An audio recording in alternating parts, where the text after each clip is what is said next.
Hello, everyone. My name is Yoon Jae Lee. I'm the artistic director of Ensemble 2 and 2. And for today's interview, we have a very special guest. We have a core member flutist, Jessica Taskov. So, why don't you tell us a little bit about yourself? Tell the audience who you are and how you became to be a flutist. I started playing the flute like any average fourth grader. I did everything you could possibly do in school: jazz band, marching band, orchestra, regular band, wind ensemble, everything. Just everything I could do, I did it. Wow. And did you take private lessons then, or was it just everything done through school? I think maybe I started private lessons when I was, I don't know, maybe 11 or 12, so late compared to most of our colleagues. But I was really into it, and so my parents agreed to let me start taking lessons. hmm Yeah, Yeah. it's great that you show passion into learning the instrument further because I think many kids when they're about 11 or 12 they start losing interest because they have to focus on their studies. But it seems like Mm. you went a little bit the opposite way. You got more into the flute. Oh, absolutely. I was kind of rebellious also as a child, and would have the teachers write me a hall pass, and then I would go and practice instead of being in class. So Wow. I spent many an English class in the practice room instead. I'm Yeah. sure your English teacher will understand. Yeah, I don't think he minded. We gave him a Mhm. pretty hard time. Yeah. So, at what point did you decide to become like a professional flutist or decide to pursue this as a career? My first teacher, she told me like point blank that she wouldn't tell anyone to go into music. She said, but I think if I had one person that I would tell to do it, it would be you. I was into it and I was very curious and I was willing to experiment with a lot of different ways of getting better. And I like to practice. Mhm. So one of my teachers told me to stop practicing so much because Wow. like, you need to have a life. Don't practice so much. Mhm. I know when I was in my early 20s, it was like minimum 4.5, Mhm. even more sometimes.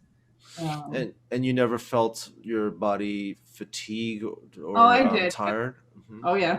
Yeah. And I still have to remind myself to stop. Like today I practiced twice. Usually I practice once and I like to just go the whole Mhm. 3 hours without stopping. And but I have to remind myself it's not good for me. What Yeah. would you advise young flute players today if they wanted to practice? Like, do you have any tips? I think it's really important to start early in the day. Give like singers need to like have breakfast and have coffee. I mean, you can't just expect your vocal cords to work, first thing in the morning. And I feel that for wind players it's a little bit like that also. I used to like to get up and go straight to it, but I think that you can injure yourself that way. You need time Mhm. for your muscles to warm up just by being awake. And so, but to start earlier in the day, because if you start too late in the day, you get even more tired. And yeah. Yeah, and then like your mind gets preoccupied with other things, so it's easy to kind of get distracted, right? Yeah, I think like a lot of creative work can be done at night, but a lot of the fundamentals, I think you should just start early in the day. Even if you only do 20 minutes before lunch, it's better than starting later in the day for me anyway. And I think I've talked to some people about it being like that also. I think it is very important for us musicians to take care of our bodies and to regulate how we practice and how we, approach practice because it is a really physically demanding task, wouldn't you Mhm. say? Right. Yeah. It's been called what we're athletes of the small muscles. Yeah, that's absolutely that's right. Yeah. So hmm yeah, during the season, you know, what you eat is so important. Staying hydrated is important. All of those things just to make sure your body's functioning at optimal levels. So can't really take anything for granted. Yeah. And so you told your teacher that after you discussed with her that you did want to major in music, right? My good friend's parents, they suggested I go to Interlochen when I was Mm, 14 or 15. mhm, And my parents were very reluctant to send me there because A, it was expensive, and B, I had never gone to camp or gone away. I mean, mhm. uh, but I really wanted to go, and they let me go. And so I went there for at least 2 years, maybe 3 years. I can't remember, but that was a great experience. Yeah. So tell us more about that experience, because I'm sure that was quite different from playing in your high school ensembles. The level is quite intense at Interlochen, isn't it?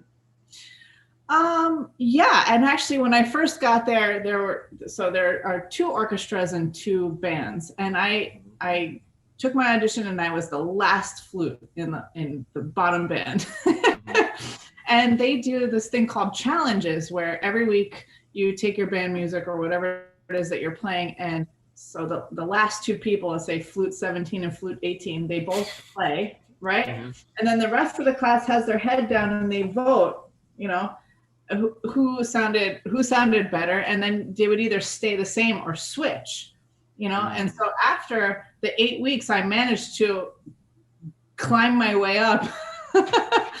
And so I realized that I was kind of competitive in that way, in the most healthy kind of a sense, but I would hear something and I would say, okay, I Mhm. need to do it better than that. Yeah. So I think there is, of course, a natural competitiveness to music, and it should be, promoted in a healthy way, of course, because we want to encourage people to improve and to be their best. I think it's just that when the competition gets so cutthroat, and you start to actually create negative aspects, that's when the competition is not a good thing. yeah, no, that was a good experience. And I had a great first flute teacher, so she was very nurturing. And then I actually had, all of my teachers were amazing, and I've had a lot of teachers. So Hmm. and they all, Yeah. kind of gave me different things. I was also kind of raised in the new music scene a little bit, and Hmm. then I was like, but I think I want to play orchestra music. So then I kind of got away from playing contemporary music, which I feel like sometimes it's the opposite. Kids have, Yeah. classical music beaten into them, and then they want to do something more new. But mine was the opposite. I mean, I was playing multiphonics and things really young, and then I was like, but wait, I want to play Mozart. So Mhm. So tell us more about your mentors and how they really influenced your playing. I studied with the principal of the New York Phil, Robert Langevin. He's an amazing teacher, really got me doing my fundamentals. I studied with Stephanie Mortimer. She's a principal piccolo at the Hmm. Met Opera. And those are two totally different styles of playing. So it was kind of a little confusing there for a while, but I found my way. What would you say are the differences between the two? Like, Symphonic flute playing is like, you know, very open, and you really have to project. And I feel like when you play opera music, it's very it's a little bit smaller. And more blending? I don't know about blending, but it's Mhm. it's just a different kind of sound because you have to match singers, so you have to kind of I vibrate in the see. same Hmm. fast high frequency. That's was my impression of it. But Also, I think there's more soloistic opportunities in orchestral repertoire, obviously, than as opposed to operatic repertoire. maybe not as a piccolo player. I think there's a lot like Verdi. Oh my goodness, so much piccolo playing there. Yeah. I think and there's a lot of flute solos too. So Hmm. Now, anyway. I guess, using piccolo is a very Italian operatic sound, because Rossini many times he highlights the piccolo, even more so over the flute. I find that in a lot of his scores that there are many times where the piccolo is more prominently featured rather than the flute. Hmm. So with all the different flute styles that you've incorporated, you must have a very kind of eclectic collection of different styles of flute playing. I do. I have a couple instruments and a few different head joints, and I change them all the time. But now I'm Wow. starting to find a flow, knowing like what's good for what, even weather wise. Like when it's humid, I use one head joint. When it's not, I use the other one. Mhm. Something my rocket scientist uncle explain to me why my instincts were correct. I see. So do you have any students of your own, or do you mentor other flute players? But most of my students are, I would say, middle school, yeah, early high school, which I'm really happy about that, because I really love when I'm their first teacher, because then there's less correcting to do. Yes. Mhm. So you just, this is how you do it, and that's that. Yeah, if you are their first teacher, it's more comfortable in the sense that you know how to guide them, and it does take a little bit of time for some of the students who have either not played or played with other instructors, or the worst cases are the self-taught ones where they just didn't receive any proper instruction, and to kind of get the bad habits out, it does take a little bit of time. So tell us a little bit more about your professional career. What were you doing before the shutdown happened? I was doing a lot. I think my last concert was, I played two solo pieces for the New York Flute Fair, Hmm. featuring New York composers. One that Lev Zerbin. Yeah, of Uh, course. Yeah. I played his solo piece, and then I played another piece by New York composer Steven Siegel.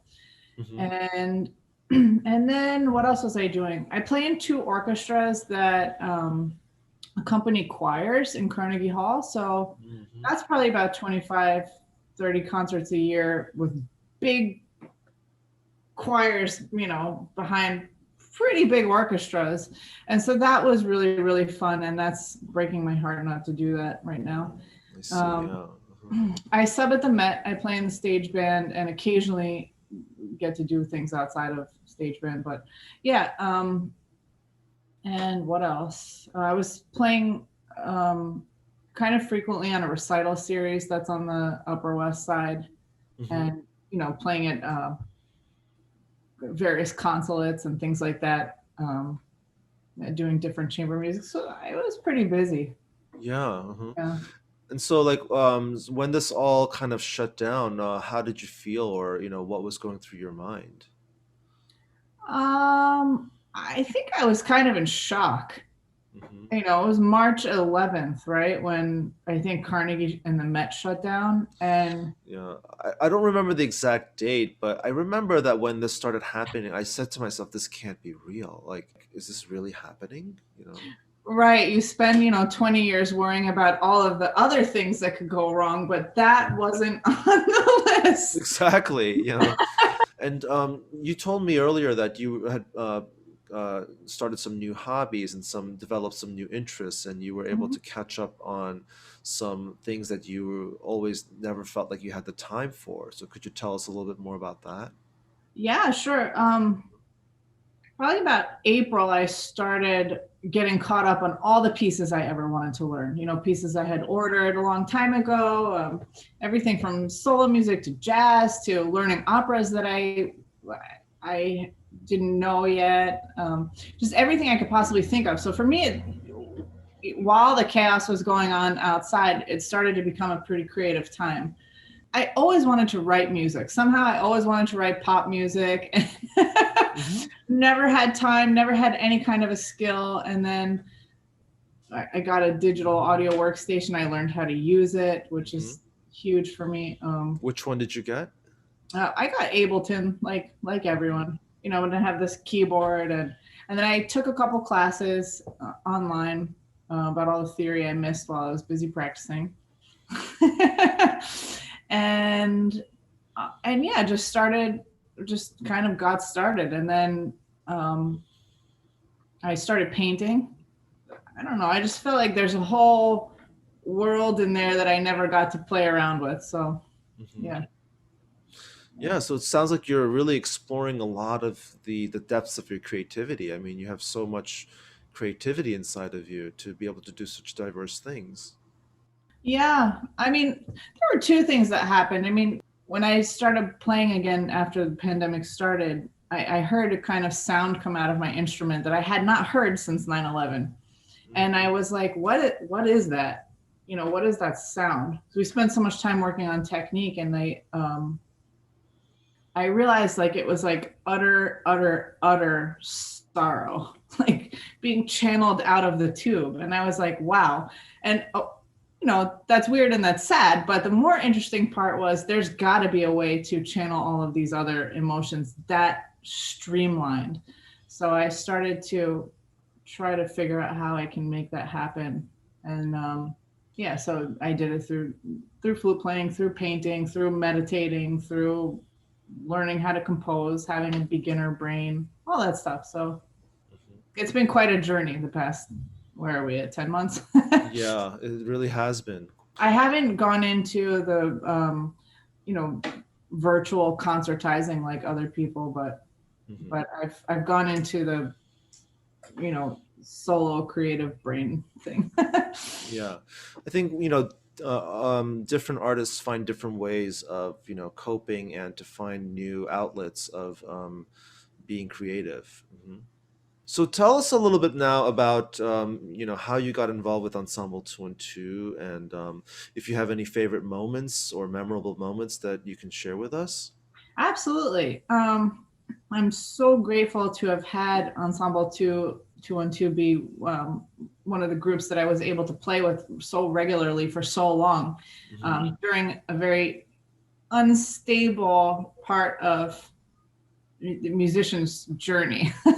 You're in school or you get out of school and you're like, what am I doing? And you know you need to have places to play. So I was very Hmm. grateful for that. Um, and I think I've had many favorite moments. We got to play two concertos with the orchestra, right? Yeah. Hmm. Uh, Mozart flute and harp, and then Hmm. C.P.E. Yeah, both really fun experiences.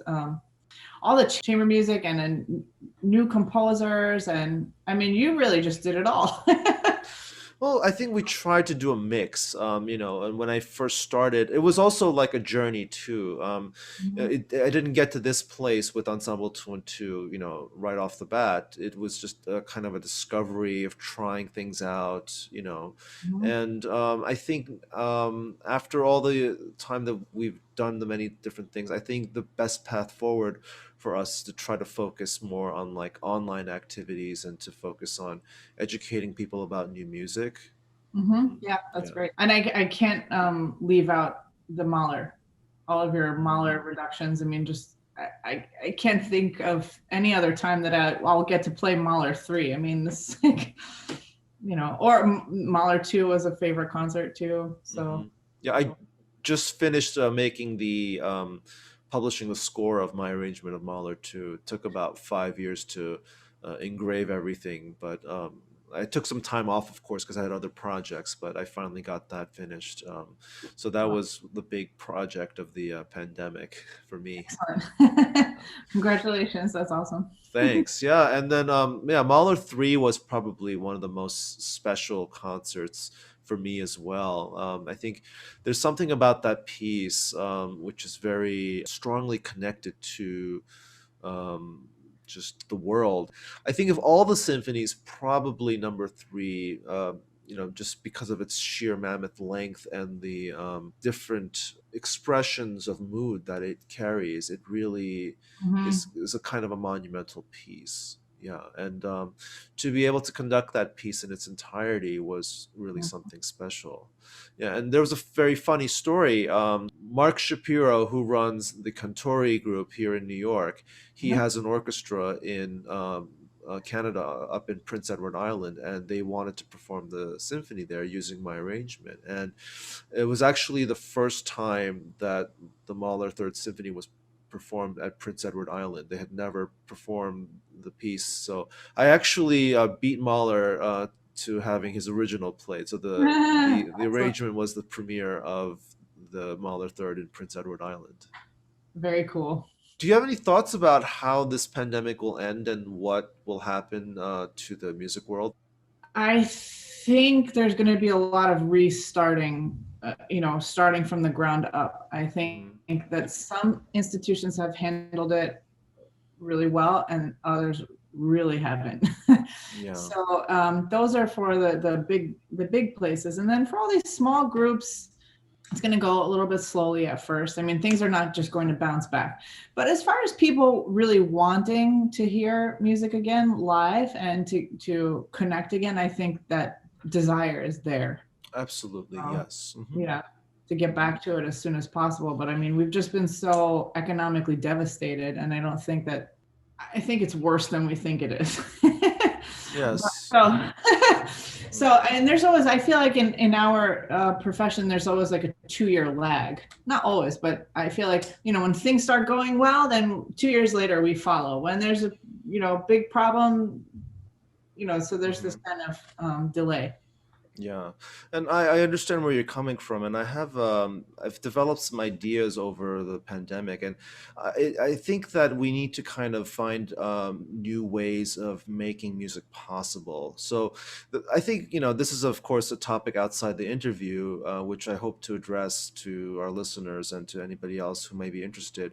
But I think we really need to kind of disassociate the economic value of music or the arts with the intrinsic value of the arts, because I think in this country we overemphasize things that are just of economic importance, and if something doesn't have economic value, it seems to get kind of neglected or thought of as secondary. But we all know that the arts are not secondary in life. Not only does it provide an economic machine in terms of having events and all the how it supports all the restaurants and all the other activities that go around people going out to have a good time, but I think there's a fundamental necessity of culture in humanity that the arts provides, and no amount of money can really value that. It's just something that is just human to us, and if somebody has no sense of the arts, it feels like there's something lacking in their human capacity. To me, that's how I would equate having somebody who has no value of anything, cultural in their lives. Yeah. So I think there just needs to be ways where creating music, and I'm not saying this to say that we shouldn't be, compensated for our work. Of course, we should be, but there has to be other forms of funding the arts that can be sustainable, and not only sustainable so that we could survive, but also to flourish and to thrive. Hmm. I think a lot of people have had the opportunity to reevaluate what's important to them now. Hmm.